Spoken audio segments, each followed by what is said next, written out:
약 32km, 성인 남자의 걸음으로 이제 부지런히 하루 종일 걸어야 갈 수 있는 길입니다. 게다가 이 길은 평탄한 산책로가 아니었습니다. 해수면보다 낮은 도시였던 이 가버나움에서 해발 600m에 이르는 이 고지대에 있는 도시 가나로 향하는 아주 가파른 오르막길이었습니다. 그런데 한 남자가 그 길을 걷습니다. 숨이 턱끝까지 차오릅니다. 땀이 비 오듯이 쏟아집니다. 근데 옷차림은 고급스럽습니다. 누구입니까? 직업은 왕의 신하였습니다. 헤롯 안티파스의 궁정에서 권력을 누리던 고위 관료였습니다.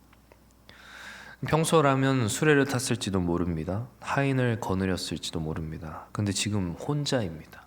그리고 매우 절박합니다. 왜 그렇습니까? 집에 죽어가는 아들이 있었기 때문입니다. 권력도 돈도 왕의 신임도 죽음 앞에서는 종잇장처럼 무력하기 때문입니다. 아이의 열병을 식힐 수가 없습니다. 그래서 걸었습니다. 아니, 거의 달리듯이 가나를 향해 올라갔습니다. 오늘 본문은 바로 이러한 절박한 등반길에서부터 시작됩니다. 이 새벽 성도 여러분, 어떤 길을 걸어 나오셨습니까? 해결되지 않는 문제를 가지고 숨을 헐떡이며 마치 등반하는 걸음으로 이곳에 나오지는 않으셨습니까? 왕의 신하가 올라가 만난 예수님, 그리고 그가 붙들고 내려갔던 말씀, 그 믿음의 궤적을 따라가는 이 새벽 되시기를 소망합니다. 왕의 신하가 가나에 도착합니다. 그리고 예수님을 찾았습니다. 그의 요구는 매우 단순했습니다. 내려오셔서 내 아들의 병을 고쳐주소서. 내려와 달라고 한 이유가 바로 그것입니다. 가나에서부터 저 해수면 아래 도시인 가버나움까지 찾아와 달라는 것입니다. 그래서 그는 분명 예수님께 예는 갖추었지만 그 속에는 사실 다급한 명령조가 들어 있습니다. 내려오라 라는 것입니다. 내 집으로, 내 현장으로, 내가 원하는 방식으로 와달라 라는 것입니다. 아마도 고위직에 있었던 이 왕의 신하에게, 예수님 같은 이 평민에게 이 명령의 대상이었을 것입니다. 그런데 예수님은 의외의 반응을 보이십니다. 다소 냉정하게 들리기까지 합니다. 너희는 표적과 기사를 보지 못하면 도무지 믿지 않는다. 지금 이 신하의 현주소를 찌르는 것입니다. 갈릴리 사람들은 기적을 구경거리로 여겼습니다. 예수님을 메시아가 아니라 신기한 요술쟁이 정도로 취급했습니다. 왕의 신하도 크게 다르지 않습니다. 그에게 있어서 예수님은 그저 마지막 지푸라기였을 뿐입니다. 인격적인 신뢰가 아니었습니다. 물론 열심히 30km가 넘는 거리를 달려왔지만 자신의 신분을 앞세웠고 그저 예수님은 자신의 문제를 해결해 주면 그만인 기능적인 해결사로 보았던 것입니다. 우리는 여기서 우리의 기도를 돌아보게 됩니다. 때로 우리의 기도가 얼마나 간절하고 또 얼마나 다급한지, 하지만 그 다급함 속에 우리가 주님을 다그치는 듯한 신뢰 대신에 명령조의 어떤 기도가 있지는 않은지, 혹은 주님 이것만 해결해 주시면 됩니다 라는 왕의 신호와 같은 어떤 기능적으로 하나님을 대하고 있지는 않은지 돌아보게 되는 것입니다. 우리의 공로나 헌신, 때로는 직분과 섬김의 양이 주님 앞에 나아가는 명찰이 되지는 않냐는 것입니다. 하나님, 나는 이런 사람인데, 하나님 내가 이렇게나 했는데, 마치 왕의 신하라고 하는 직함이 예수님을 움직일 수 있는 것처럼 이 신하는 착각했습니다. 하지만 주님께서는 그 껍질을 깨뜨리는 것입니다. 표적을 보여주면 믿겠다, 그 조건을 깨뜨리십니다. 그렇습니다. 우리 주님은 우리의 문제가 해결되는 것보다도 우리의 시선이 올바로 교정되는 것에 더 관심이 있으시기 때문입니다. 그리고 왕의 신하는 이 책망 앞에서, 주님의 책망 앞에서 자존심을 내세우지 않습니다. 변명하지도 않았습니다. 신학적인 논쟁을 벌이지도 않았습니다. 그는 다시 왕의 신하에서 한 아이의 아버지가 됩니다. 그리고 아버지로서 다시 한번 주님께 부르짖습니다. 주여, 내 아이가 죽기 전에 내려오소서. 이 한마디가 참 중요한 고백입니다. 주여.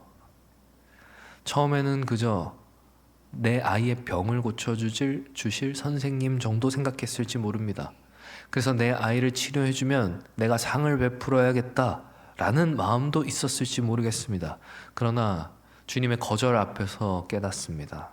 내 지위가, 내 재물이 문제를 해결하지 못한다라는 것을 말입니다. 그만큼 그는 아무것도 할 수 없는 무력한 존재였습니다.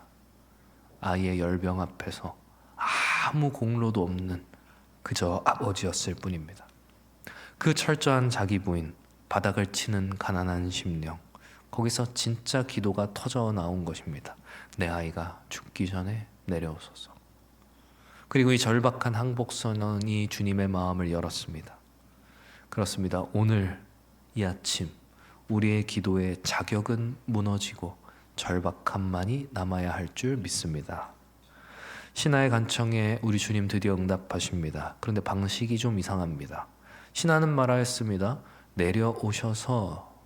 그런데 이 말은 무슨 뜻입니까? 같이 가자라는 것입니다. 나와 함께 가서 아이의 머리에 손을 얹고 병을 꾸짖고 뭔가 내 눈에 보이는 조치를 해달라라는 것이었습니다. 예수께서 그렇게 다른 사람들을 고쳤듯이 내 아이에게도 그렇게 해달라라는 것이었습니다. 그것이 우리가 기대하는 응답의 전형입니다. 하나님, 나도 저 사람처럼, 하나님, 나도 저 누구처럼. 그러나 주님은 움직이지 않으셨습니다. 그저 그 자리에서 딱 한마디만 던지십니다. 가라, 가라, 내 아들이 살아있다. 상상해 보시지요. 왕의 신하 지금 가나에 있습니다. 그 아들은 30km가 넘게 떨어진 가버나움에 있습니다. 스마트폰이 있는 것도 아닙니다. 영상통화가 되지도 않습니다. 확인할 방법이 없습니다. 눈앞에 보이는 증거는 아무것도 없습니다. 심지어 약봉지를 쥐어진 것도 아닙니다. 그냥 가라는 것입니다. 주님의 말씀뿐이었습니다. 엄청난 내적 갈등이 일어나지 않았겠습니까? 그냥 가라고? 왜 같이 안 가주시지? 여태는 직접 만나 고쳐주셨으면서 내 아들은 가망이 없나? 만약 갔는데 아이가 죽어있으면 어떡하지? 다시 여기까지 올라와야 하나? 여러 가지 생각이 들지 않았겠습니까? 이성과 경험은 소리치지 않았겠습니까? 따져 물어라, 붙잡아라, 그래도 강제로라도 억지로라도 데리고 내려가라. 아니면 최소한 증거라도 내달라고 해라. 그러나 성경은 놀라운 기록을 남깁니다. 50절 뭐라고 합니까? 그 사람이 예수께서 하신 말씀을 믿고 가더니. 이게 기적이지 않습니까? 이미 기적은 일어났습니다. 병이 나은 것만이 기적이 아닙니다. 눈앞에 보이는 증거가 하나도 없는 상황에서 오직 주님의 입술에서 나온 그 말씀을 사실로 믿고 받아들이는 것, 믿음의 기적입니다. 표적을 보여달라던 사람이, 나와 함께 가자 했던 사람이 이제는 표적 없이도 움직이는 것입니다. 내가 봐야만 믿겠다라고 했던 그 신앙의 형태가 보지 않고 믿는 신앙으로 바뀐 것입니다. 표적을 의지하던 믿음에서 말씀을 의지하는 믿음으로 그 차원이 이동하는 것입니다. 그렇습니다. 성도 여러분, 기도는 무엇입니까? 내가 원하는 대로, 내 뜻대로 하나님께서 이루어 달라고 하는, 내 뜻을 하나님께 강요하는 것이 아닙니다. 내 뜻과 다른 것일지라도 주님의 말씀을 듣고 믿고 따르는 것, 그것이 우리의 기도입니다. 주님은 가라 말씀하십니다. 이미 이루어졌다라고 하는 그 사실을 믿고 여전히 캄캄한 현실 속으로 발걸음을 떼라라는 것입니다. 이 믿음의 순종이 있어야 합니다. 손에 잡히는 것이 없어도 주의 약속의 말씀이 우리 귓가에 들렸다면 우리는 이미 이루어진 것으로 믿고 받아야 하는 것입니다. 왕의 신하가 산을 내려갑니다. 올라올 때는 근심의 오르막이었지만 내려갈 때는 믿음의 내리막입니다. 터벅터벅 걷습니다. 여전히 아들이 살았는지 죽었는지는 눈으로 알지 못합니다. 그러나 그 마음속에 주님께서 가라, 내 아들이 살아있다 라는 그 음성이 계속 메아리 쳤을 것입니다. 길을 가던 중 종들을 만납니다.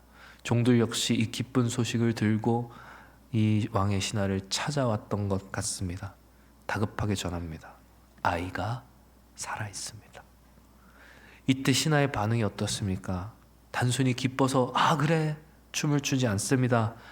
침착하게 확인합니다. 내 아이가 낫기 시작한 때가 언제냐?